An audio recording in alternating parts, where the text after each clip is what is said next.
बिस्मिल्लाहिर्रहमानिर्रहीम। अस्सलाम वालेकुम मेरी प्यारी बहनों, मेरी अल्लाह से दुआ है कि या अल्लाह हम पनाह चाहते हैं ऐसी बीमारी से जो हमें बेबस, लाचार और दूसरों का मोहताज कर दे। या अल्लाह हमें सिर्फ़ और सिर्फ अपना मोहताज रखना। आमीन सुम्मा आमीन या रब्बुल आलमीन। तो आइए अब हम अपनी रेसिपी की तरफ चलते हैं। मेरी प्यारी बहनों, आज हम बनाएंगे Oreo milk shake. Oreo milk shake बहुत मज़े की बनती है। चॉकलेट है, इसमें क्रीम है, बड़ा मज़ा आएगा। आप भी इस तरह बना के पीजिएगा। ओरियो बिस्किट मैंने लिए हैं, ये 2 पैकेट, बर्फ़, दूध जितनी आपको ज़रूरत है और चीनी हस्बे ज़ायक़ा।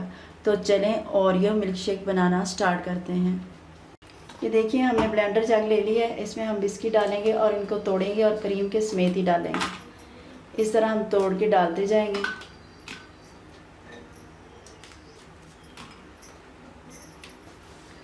सारे बिस्किट मैंने डाल दिए हैं। तो अब मैं इसमें डालूंगी दूध,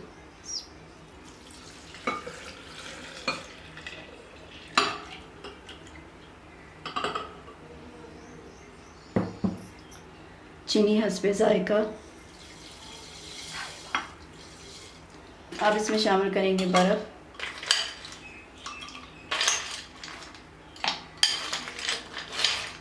बर्फ़ थोड़ी सी ज़्यादा डाल लीजिएगा क्योंकि पता है आपको गर्मी बहुत ज़्यादा है, तो ठंडी ज़्यादा मिल्क शेक बहुत मज़े की लगती है।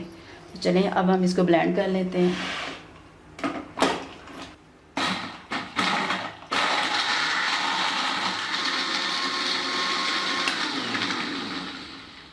इसको आपने अच्छे से ब्लेंड करना है।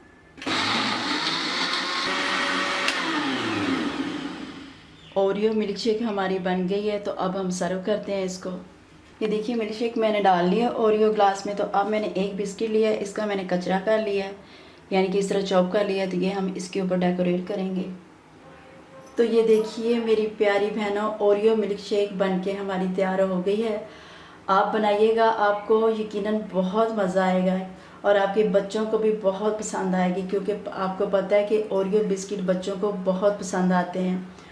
और इसकी मिल्क शेक बना के जब आप पिलाएंगी तो जो बच्चे दूध नहीं पीते वो भी बड़े शौक़ से पियेंगे और फिर कहेंगे कि अम्मी हमें और मिल्क शेक बना के दो। ओरियो बिस्किट वाली मिल्क शेक बहुत अच्छी बनती है, हमें ये बहुत पसंद आती है। आप भी बनाइए। उम्मीद है आपको हमारी ये रेसिपी ज़रूर पसंद आएगी। इसे आप ज़रूर ट्राई कीजिएगा, इंशाल्लाह आपको बहुत मज़ा आएगा। अगर आपको हमारी वीडियो अच्छी लगी है तो हमारी वीडियो को लाइक और शेयर कर दें और हमारे चैनल को सब्सक्राइब कर लें ताकि नई आने वाली वीडियो आप तक बहुत जल्द पहुंच सके। अपना बहुत सा ख्याल रखिएगा और दुआ में हमें ज़रूर याद रखिएगा। अल्लाह हाफिज़।